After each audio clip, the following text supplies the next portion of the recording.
दादू report Wasif आज़ाद Soomro ML2 Sindh रोडी जेकाबाद Kashmore कनकोट Larkana दादू कोठड़ी Karachi truck की मरम्मत में रहियल ट्रननि जे बहाली जे लाइ सीता सरजहान फॉर्म जे सरवहाण मशहूर मेमण की अगवाणी में सीता रोड में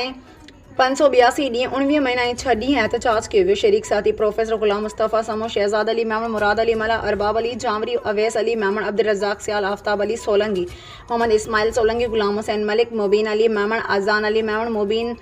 अली डंगर मोहम्मद अकबर खानज़ादो ऐं ॿिया शामिल हुआ। उन मौक़े ते सीता सरजहान फॉर्म जे सरवहाण मशहूर मेमण चयो त 5 साल अॻु मुल्क में आयल कोविड बीमारी ऐं 3 साल अॻु आयल बोर बरसात वक़्तु सिंध में आर्ज़ी तौर बंदि कयूं वयूं हुयूं। कोविड बीमारी के 5 साल ऐं बोर बरसात के 3 साल गुज़रण बावजूद मुहन जो दड़ो ऐं बोलान महल जो हिकु बहाल थियो आहे, जॾहिं त बाक़ी सभु ट्रेनूं अञा बंदि आहिनि। असां मुतालबो था करियूं त बोलान महल जो ॿियो रेख खुशहाल खान खटक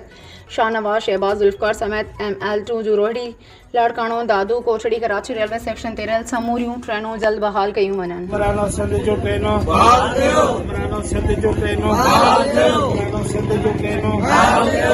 बोलान महल जो ॿियो रेक